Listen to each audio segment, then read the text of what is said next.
Okay, Bismillahirrahmanirrahim. Assalamualaikum warahmatullahi wabarakatuh. Today we are going to learn about next topic in the physical chemistry one, which is the first law.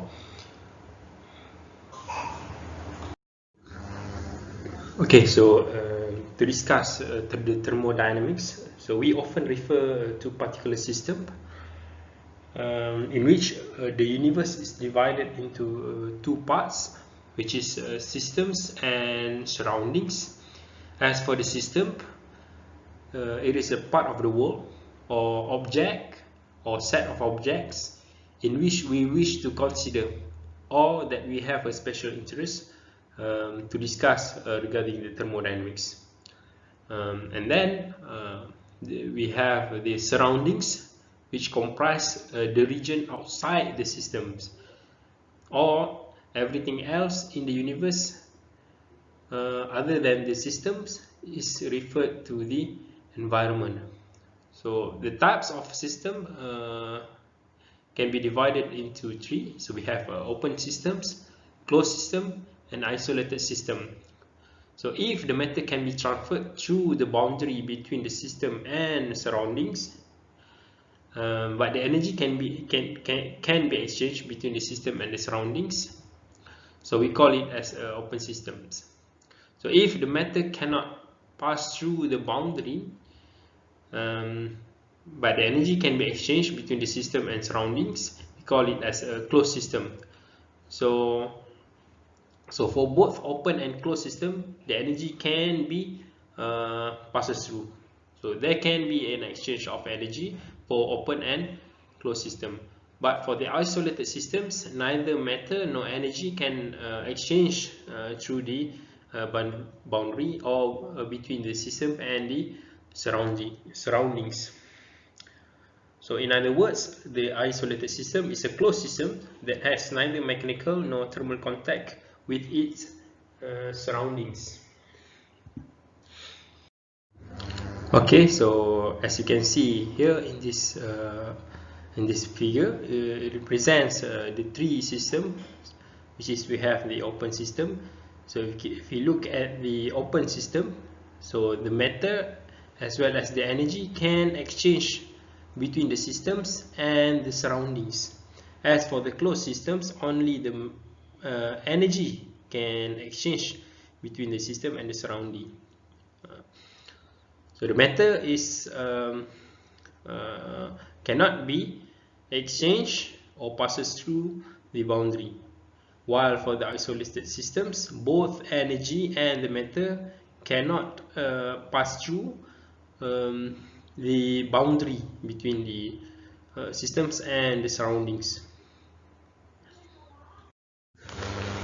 Okay, if we look at the term of thermodynamics, so the word consists of the word of the thermo and the dynamics, which refer to the energy of heat and as well as energy of work. So these are the fundamental physical properties.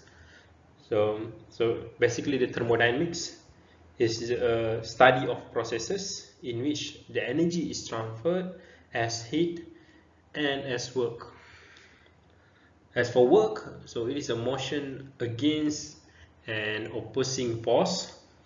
So doing work is equivalent to raising a weight somewhere in the surroundings. For example, so if you have the expansion of gas in the piston, so it will push out the piston, so it can raise a weight. So that we call it doing the work. So the pistons do the work on the surroundings, or the work is done by the pistons. The work is done by the systems. So similarly, if we have a chemical reactions that enables an electric current, so it also does a work where it could driven a motor which used to raise a weight.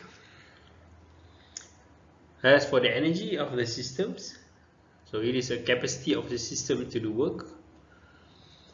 So when work is done on the system, so the capacity of the system to do work is increased. So in other words, the energy of the system is increased. While when the system does work on the surroundings, so the energy of the system now is reduced. Alright, for heat is the transfer of energy due to temperature differences.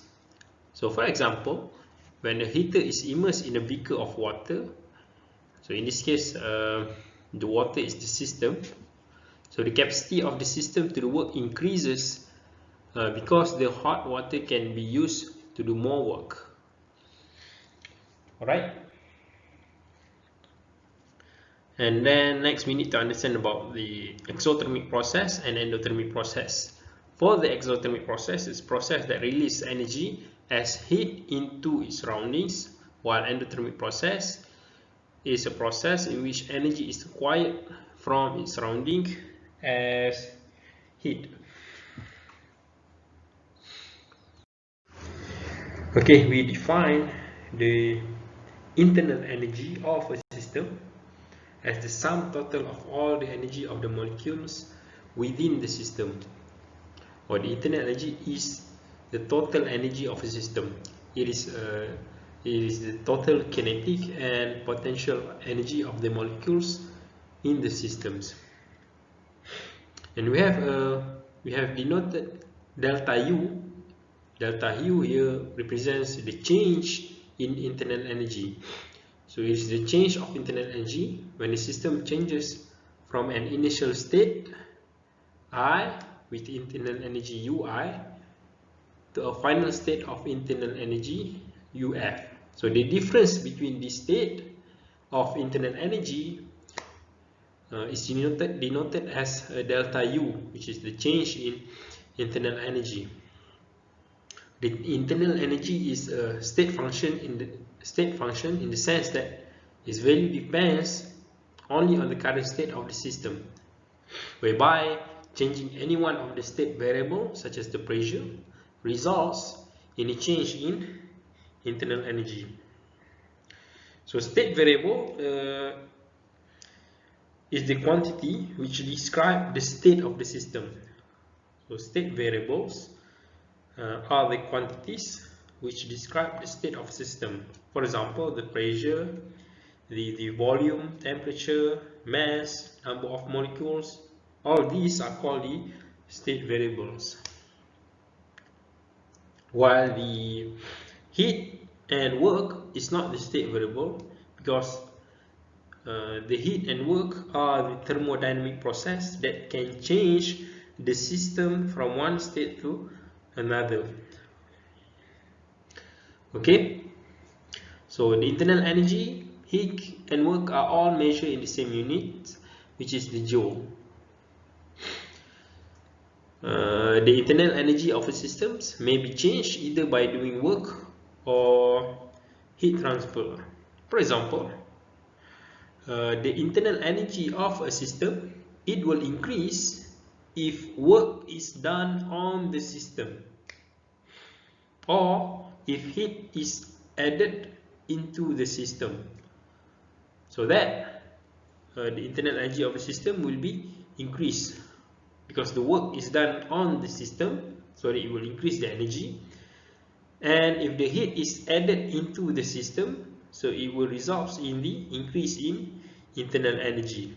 So both of these thermodynamic process, work and heat, if the thermodynamic process work on the system or heat is added, it will increase the internal energy of a system, whereby the internal energy of systems should decrease if the work is done by the system, meaning that the system is doing the work.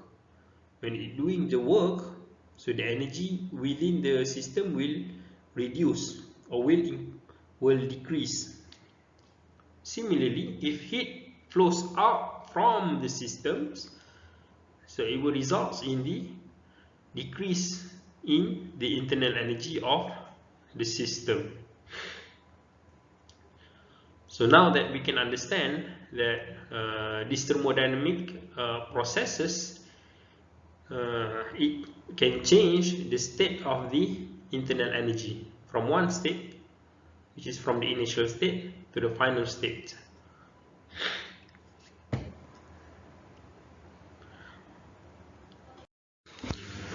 Okay, now let's look at the most iconic equation representing the first law of thermodynamics, which is delta U is equal to Q minus W. So this equation is the mathematical expression of the first law of thermodynamics. Given that if the internal energy of the system is increased if heat is added into it, and the internal energy will decrease if the work is done by the system, so that Q minus W will be equal to the change in internal energy. So the change in internal energy of a closed system, delta U, will be equal to the energy added to the system by heating minus the work done by the system on the surroundings.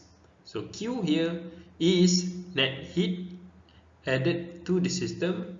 W here is net work done by the system. Okay. Okay, so let's look at this example.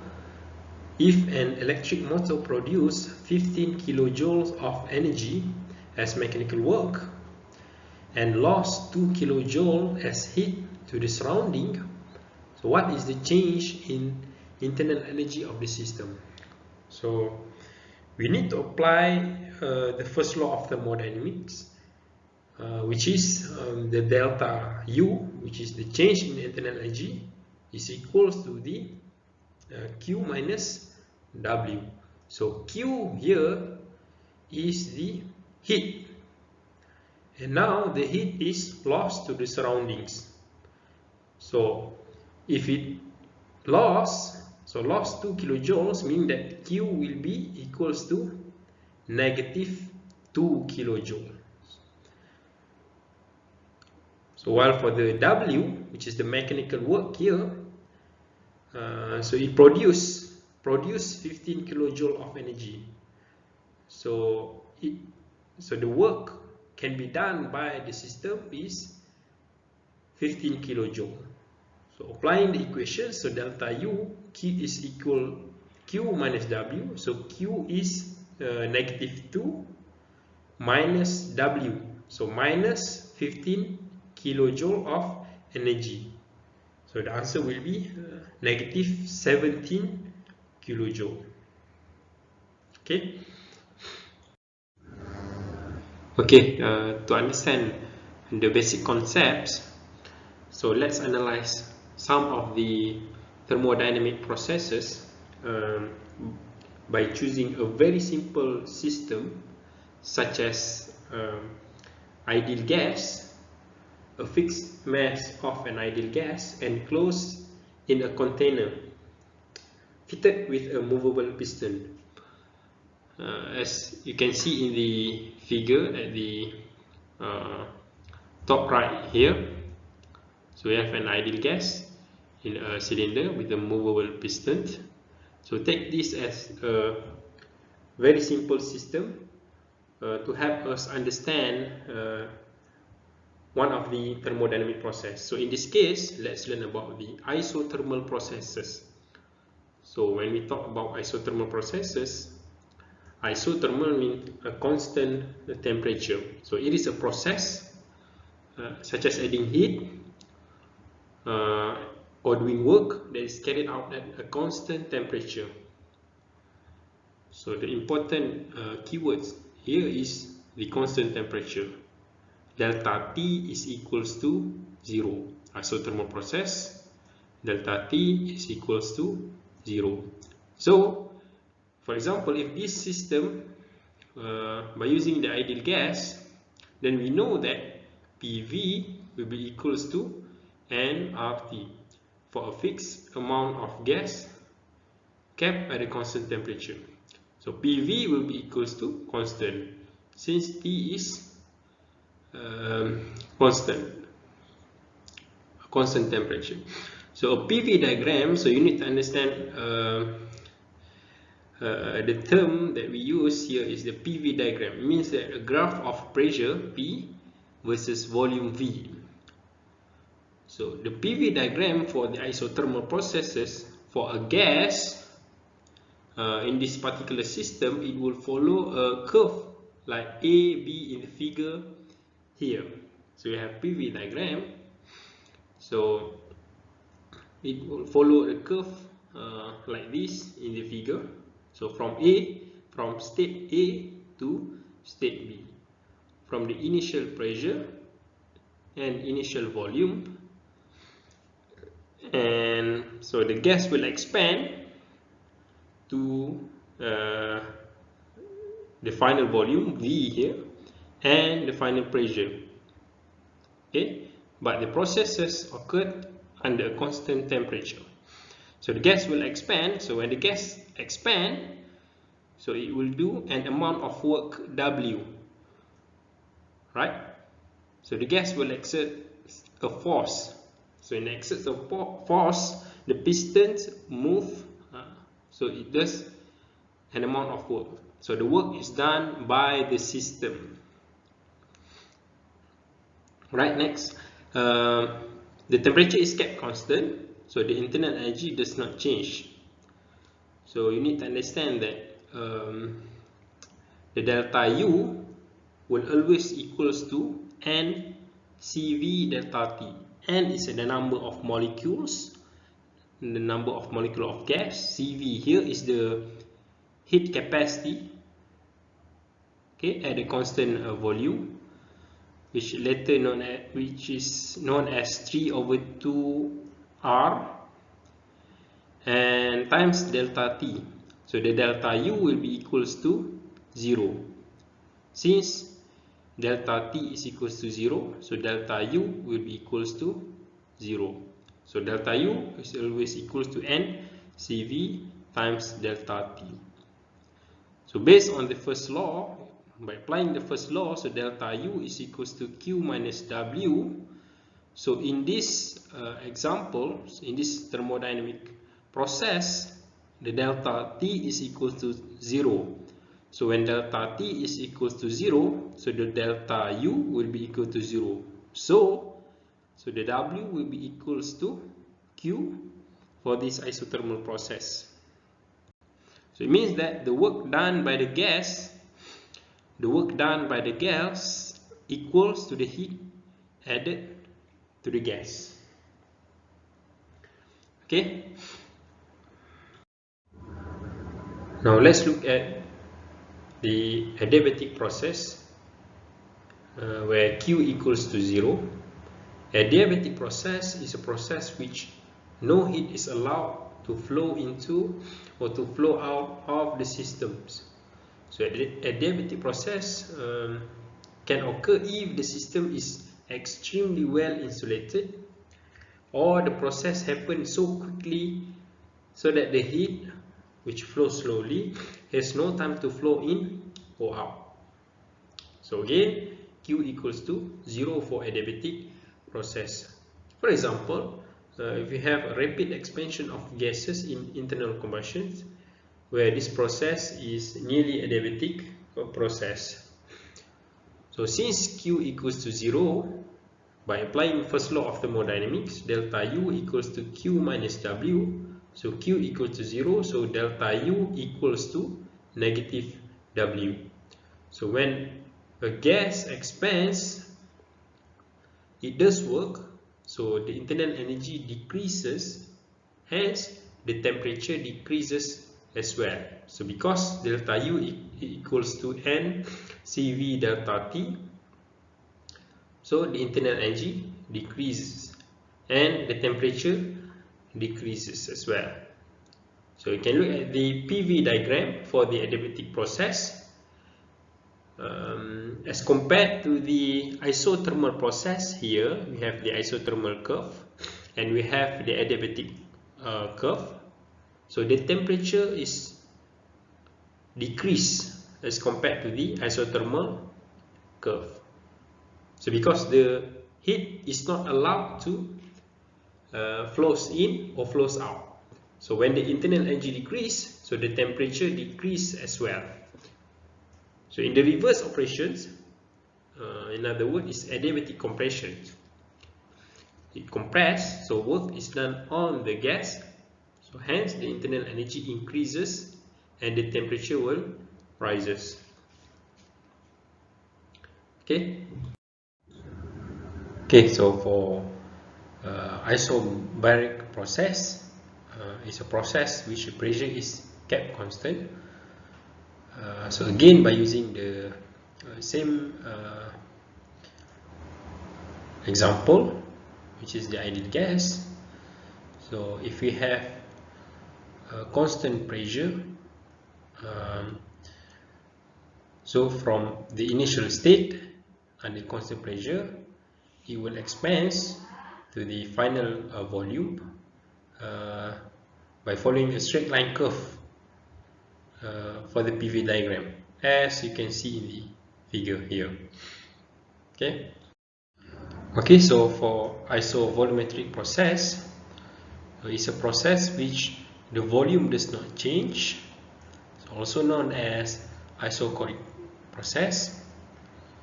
So at the PV diagram, so it will follow a straight line. So as you can see here, from A to B or from B to A, so the pressure will change, but the volume is kept constant. The volume does not change. So from here you can see that no work is done by the system or no work is done on the system, since the volume is kept constant through the process. Okay, so if the pressure is kept constant during a process, which is the isobaric process, so the work done is easily calculated. For example, if the gas expands, the work done by the system or the work done by the gas to raise the piston is the force times the distance. So force is simply the pressure of the gas times the area of the pistons. So F equals to P times A. So thus the W is equals to force times the distance. So it will be equals to P times area times the distance. Note that AD, so area times the distance, so the area of the pistons times the distance is equals to the change in volume of the gas, which is delta V. So the W is equals to P times delta V. Okay, so that's why for isovolumetric case, so no work is done because there is no change in volume of the gas.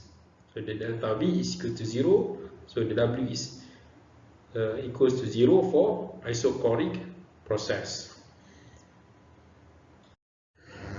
Okay, we know that the work done is easily calculated if the pressure is kept constant. But if the pressure varies during a process, such as for the isothermal process, the work done is equals to the area under the PV curve. So we can accurately calculate the work done by calculating the area under the curve. We can use the formula here, which is W is equals to nRT ln V final over V initial. Okay, so now let's learn about calorimetry. So calorimetry is the study of heat transfer during physical and chemical processes.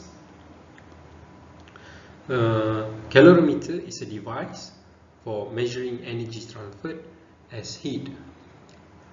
So the most common device for measuring delta U, which is the change in internal energy, is an adiabatic Bohm calorimeter. For example, if you have chemical reactions, which is the process that we wish to study, is initiated inside a constant volume container called the Bohm. So the Bohm is immersed in a stirred water bath, and the whole device is the calorimeter. So the calorimeter is also immersed in an outer water bath. So this arrangement ensures that there is no net loss of heat to make it an adiabatic. So the change in temperature, delta T of the calorimeter, is proportional to the heat released or absorbed by the chemical reaction.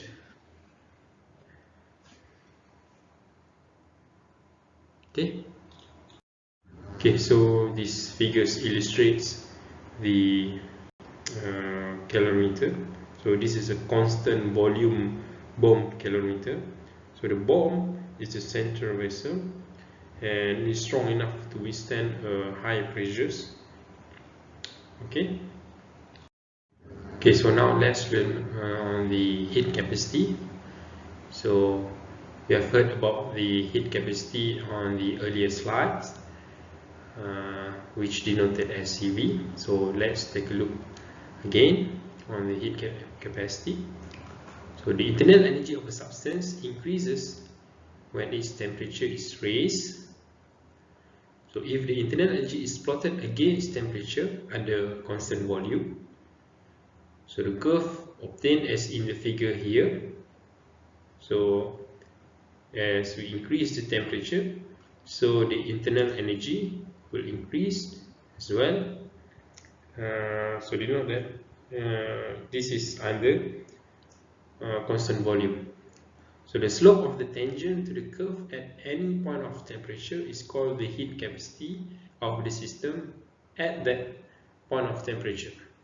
So the heat capacity at constant volume is denoted as CV and is defined as CV equals to delta U per delta T under constant volume. So in general, the internal energy varies with the temperature.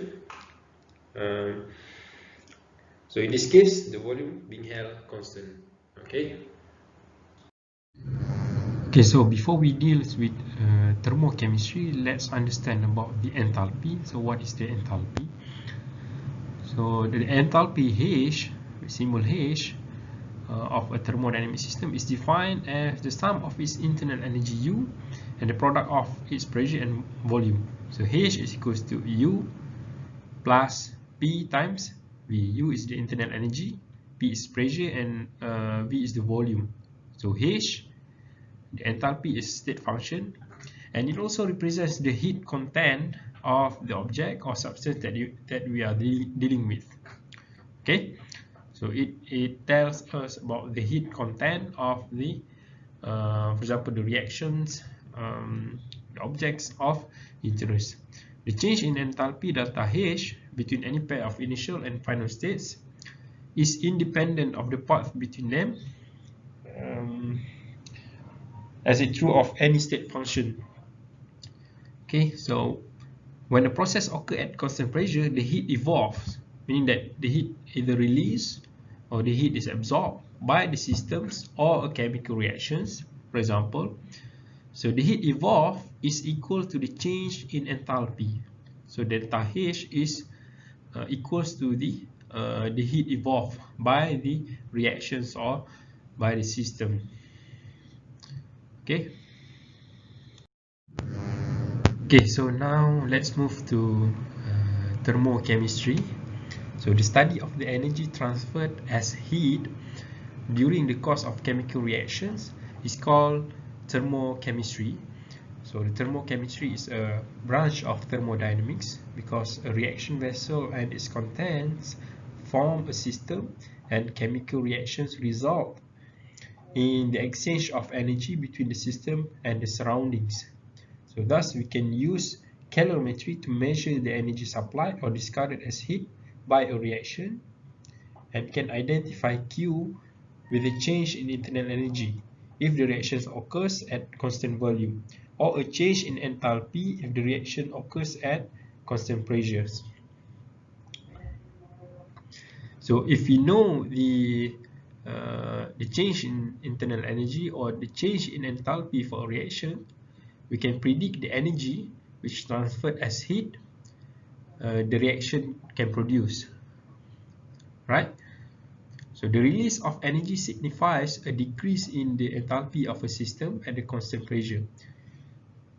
So we can now see that the process that release energy, it will be exothermic reactions where the delta H or the change in enthalpy will be negative or less than zero. For a process that absorbs energy from the surroundings into the systems, it will be endothermic reactions where the change in enthalpy will be greater than zero, or it will be a positive. Okay. Okay, so now we understand about the enthalpy. So we know about the changes in enthalpy. Okay, so the changes in enthalpy are normally reported for processes taking place under a set of conditions. So in this case, let's look at the enthalpy changes that taking place under standard conditions. So that's what we call as standard enthalpy changes. So the standard enthalpy changes is the change in enthalpy for a process in which the initial and the final substances are in their standard state. The standard state of a substance at a specific temperature is its pure form at 1 bar or at 1 atm. For example, the standard state of liquid ethanol at 298 Kelvin is pure liquid ethanol at 298 Kelvin and 1 bar. So the standard state of solid iron at 500 Kelvin is pure iron at 500 Kelvin and 1 bar. So the standard enthalpy change for a reaction or a physical process is the difference between the products in their standard states and the reactants in their standard states, all at the same specific temperature. Okay, so for example, the standard enthalpy of vaporizations, delta H naught, which present the standard change in enthalpy. So is the enthalpy change per mole when pure liquid at 1 bar vaporized to a gas at 1 bar. So you can look at the equation here.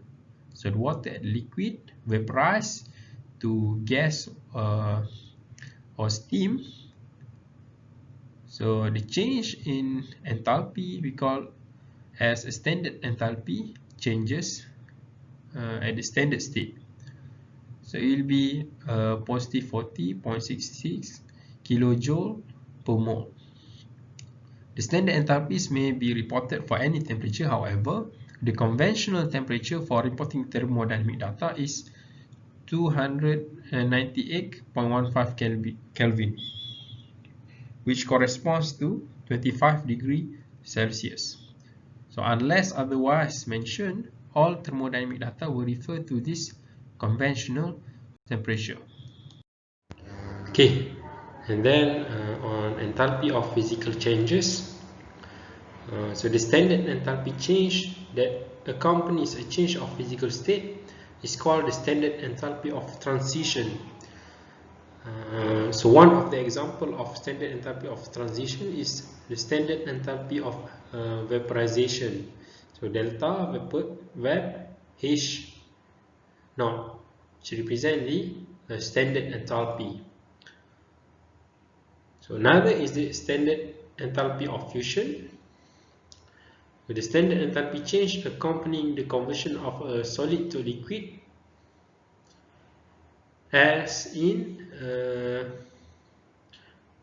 water, solid which is ice, to a liquid water. So this transition of physical transition of solid to liquid, of water, from ice to water,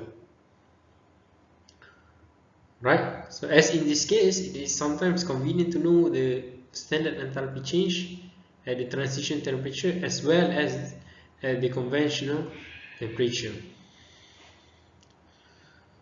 So for this, we call as standard enthalpy of fusion, because it form from solid to liquid, right? So a change in enthalpy is independent of the path between the two states.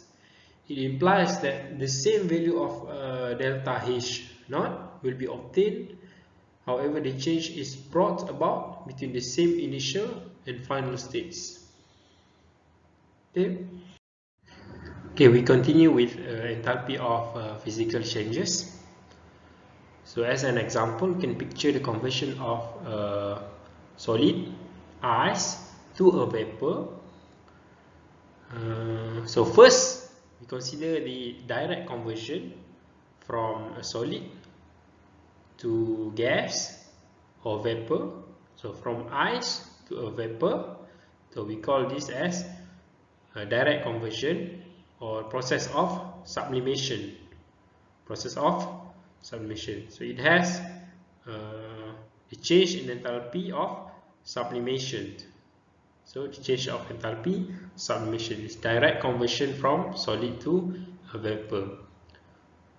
Or we can consider through several steps where it involves first fusion, which is melting of solid to liquid, and then followed by conversion from liquid to gas through vaporization.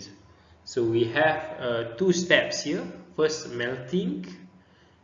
So have the change of enthalpy of fusion, and then followed by the change of enthalpy of vaporization. Alright, so two steps here. Overall, the conversion from solid to vapor. Okay, so because the overall result of the indirect path is the same as that of the direct path, as I mentioned earlier, so the overall enthalpy change is the same in each case. It will be the same for direct conversion or and with these two steps processes. Okay, so we can conclude that for processes occurring at the same temperature, so the change of enthalpy for sublimation is equals to the sum of the change of enthalpy of fusion plus the change of enthalpy of vaporization. Okay, very clear in this formula here. So the change of enthalpy sublimation is equals to the change of enthalpy fusion plus the change of enthalpy vaporization. Okay. Another consequence of H being a state function is that the standard enthalpy changes of a forward process and its reverse differ in sign. Meaning that if we have the process from A to B, alright, with a change of enthalpy, alright, if we reverse the process from B to A, and then we need to put a negative sign for the change of enthalpy. Okay, simply refer to these equations below. Alright, if you convert for the process A to B, change B to A, so it will differ in the sign of the change in enthalpy. Okay.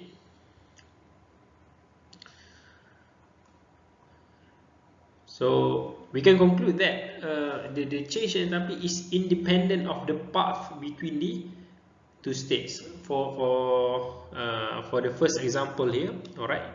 So from the solid to gas, the change in enthalpy is the same with the sum of the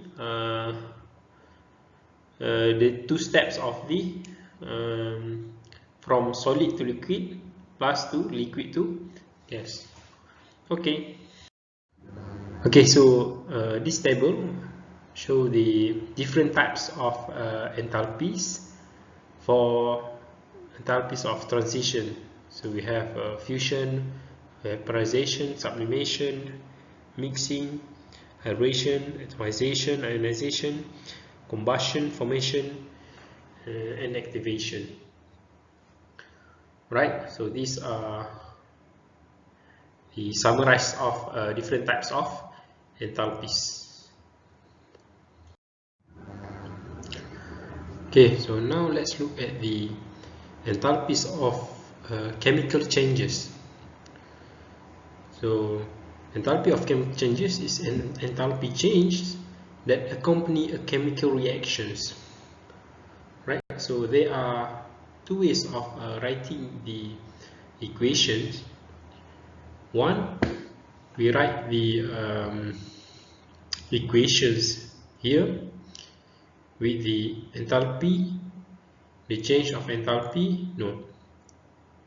Okay, so this delta H naught, it represents the change in enthalpy when reactants in their standard states change to products in their standard states. Right?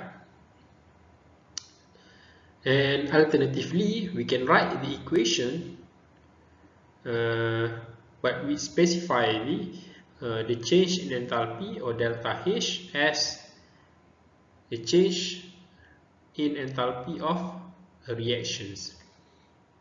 Alright, so in general, we can write it as the delta reactions and H naught. Alright, note here represents the standard states of these chemical reactions. Okay, for example, if you have a reactions A plus B, 2A plus B produce 3C plus D. So the standard reaction enthalpy, so the formula will be the 3 mole of C, which is the product, plus 1 mole of D, which is also the product. So the total of the product minus the reactants. So the reactants here is the A. So we have 2 moles of A plus 1 mole of B. Alright. So the product, the sum of the enthalpy of the products minus the sum of the enthalpy of the reactants. In this case, we need to consider the stoichiometry of the reactions.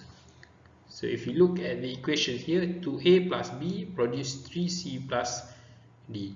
Alright, so the stoichiometry of the equation here, we need to consider for this standard reaction enthalpy.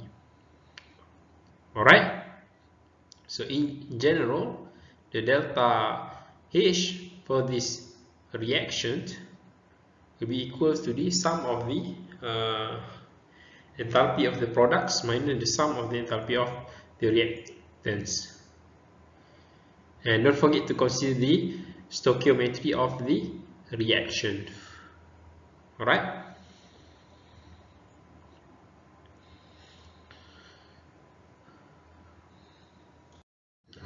Okay, so some standard reaction enthalpies have special names and a particular significance. For example, we have the standard enthalpy of combustions. So the standard enthalpy of combustion is the standard reaction enthalpy. Alright, we specify into a combustion reaction. Right? So the standard enthalpy of combustions, it represents the complete oxidation of an organic compound to carbon dioxide gas and liquid H2O. If the compound contains C, carbon, hydrogen and oxygen, and produce nitrogen gas if nitrogen is present. For example, we have a reaction of combustions for glucose. So we have a glucose, all right, for combustions with the oxygen gas here, reactions with the O2, which represents the combustion reaction, produce carbon dioxide gas and H2O. All right. So in this case, we have the special names, which is the standard enthalpy of combustions. All right. Or in general, we can write it the standard enthalpy of reaction. All right.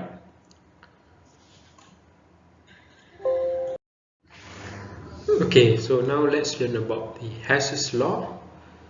Okay, so the standard enthalpy of individual reactions can be combined to obtain the enthalpy of another reaction. So this is the applications of the first law. It's called the Hess's law. So it states that the standard enthalpy of an overall reaction is the sum of the standard enthalpies of the individual reactions into which a reaction may be divided. Okay, so the individual steps need not be realizable in practice. They may be hypothetical reactions, but the only requirement being that their chemical equation should balance. Right? As long as the chemical reaction is balanced and hypothetical, all right, so from which we can obtain the standard enthalpy of overall reaction. The thermodynamic basis of the law is the path independence of the value of delta H, and the implication that we may take the specific reactants pass through any possibly hypothetical set of reactions to the specific products and overall obtain the same change of enthalpy. Alright, so the importance of this law, which is the Hess's law, is that if information about reaction of interest is difficult to be determined directly, so it can be assembled from information on other reactions that may be divided into individual reactions, but we can assemble these informations to obtain the information on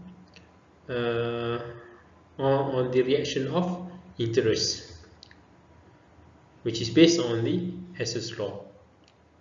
So we will look at the examples. Alright, okay. Let's look at the example of Hess's law. Right, so the question is calculate the standard enthalpy of combustion of propene. Okay, so calculate the standard enthalpy combustion of propene. Given that, so we have the first equation here is standard enthalpy of hydrogenation of propene, okay, to produce propane.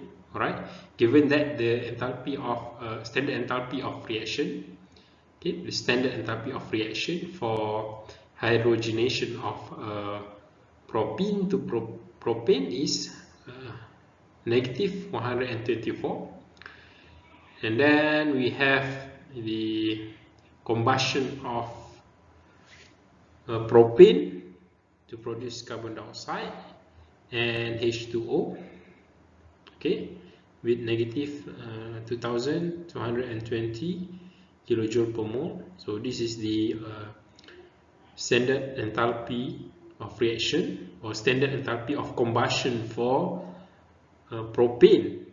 All right, and also given that the H2O reaction produce hydrogen gas and oxygen gas, okay, with the standard enthalpy of reaction of positive 286. Alright, so the question is to calculate the standard enthalpy of combustion of propene. Alright, so remember that to use the Hess's law that the path is independent.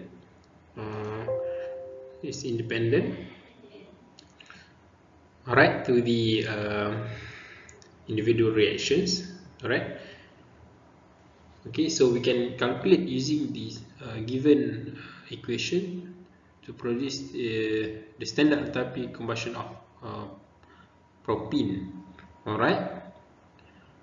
By looking at these equations, so if we sum all of these equations, okay, so we sum here, so we have so first we have the propene here. Alright, so we also have the propene for the standard enthalpy conversion of propene here at the reaction for the combustion reaction. Alright, so we have on the left side we already have the propene, okay, and the hydrogen gas we have at the left side, and also we have on the right side for the equation of this for the last equation here, right? So H2O forming H2 and O2, right? So we have left side hydrogen gas and the right side of the hydrogen gas, so we can cancel both. So we cancel off this hydrogen gas H2 at the left side and the right side. Alright, and then look at the propane C3H8. So again we have on the left side, and also we have on the right side for the first equation here. So we can cancel each other, cancel both of it. So now we remain with the propene and the oxygen. Right, and then we also have the H2O liquid. So we have on the left side, and on the right side we have 4 H2O. Alright, so 1 on the left side, cancel 1, and remains 3 at the right side. Okay, so we get the 3 H2O, similar with the standard enthalpy of combustion of propene. Okay, and finally for the oxygen O2 here, so we have 5 mole of the oxygen gas at the left side, and then we have half of the oxygen gas at the right side. Right, so 5 minus half, so 5 minus half, so it will be 4.5, or equivalent to the 9 over 2. Alright, so simply the sum of the addition of this equation here. Alright, so these 3 equations, the sum of these 3 equations, it results in this reaction of combustion of propene. Alright, so we can simply add all the enthalpy of reaction for each reaction, the standard enthalpy, the change, the delta H of reaction for each equations here, okay, to get the standard enthalpy combustion of propene. Okay, alright, so the answer will be negative 2058 kilojoule per mole. Okay.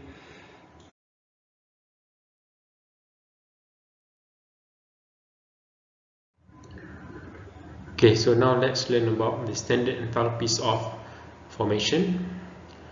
So the standard enthalpy of formation, denoted as delta F H naught. So standard enthalpy of formation of a substance is the standard reaction of enthalpy for the formation of the compound from its elements in their reference states. Okay, so the standard enthalpies of formation are expressed as enthalpies per mole of molecules. Okay, for example, the standard enthalpy of formation of liquid benzene, so the formation of 1 mole of liquid benzene at 298 Kelvin, for example, refers to the reaction of 6C, the carbon. So the carbon is the reference state, and hydrogen, the reference state is the hydrogen gas, which is H2. Right? So the reaction from these two reference states of elements form the benzene. Alright, so the standard enthalpy of formation of benzene from its reference states, which is C is the carbon and hydrogen gas. Alright, so the value will be the delta FH naught is positive 49 kilojoule per mole. Right? So if you look at the value of standard enthalpy of formation for inorganic compounds in this table here, right? So we have the standard enthalpy formation of H2O for liquid, H2O for gas, we have the ammonia, alright, and etc. Right, and then reaction enthalpy in terms of enthalpies of formation. So conceptually, we can regard the reaction as proceeding by decomposing the reactants into their elements and then forming those elements into the products. In other words, if you know the enthalpies of formation of each species or the enthalpies of formation of substances, we can calculate the enthalpy of any reaction by using these equations, where the enthalpy of reaction is equals to the sum of enthalpy of formations multiplied by the stoichiometric coefficients. So the sum of the enthalpy of formations for each species of the products, so the total of the sum of each species multiplied by stoichiometric coefficients minus with the sum of the enthalpy of formations for each species from the reactants, where each species multiplied by the stoichiometry coefficients. Right, so products minus reactant, we can simply obtain the enthalpy of reaction. Okay, so let's take a look at the simple example just to calculate the standard reaction enthalpy of methane. So this is basically a reaction of combustion reaction, the standard enthalpy of combustion for methane. So CH4 plus O2 produce CO2 plus H2O. So make sure the reaction is balanced, and then we can use the equations. Alright, so the sum of the total enthalpy of formation for each species from the products minus the sum of the total of enthalpy of formations from the reactants. So products minus reactants. So the product is the carbon dioxide here, 1 mole, which is negative 393.5. Alright, so plus 2 mole of H2O, so 2 times negative 285.8. So the sum of carbon dioxide enthalpy of formation for CO2 and H2O. So remember the coefficient of the H2 is 2, so 2 times 285.8 minus, right, so the total of these products minus the sum of the enthalpy of formation of methane, which is negative 74.81 kilojoule per mole, plus 2 mole of oxygen here. It means 2 times oxygen, for the enthalpy formation of oxygen is 0, so 2 times 0 is 0. Alright, so you can calculate. So eventually you can get the standard reaction enthalpy for the combustion of methane gas. Yes. Alright, okay.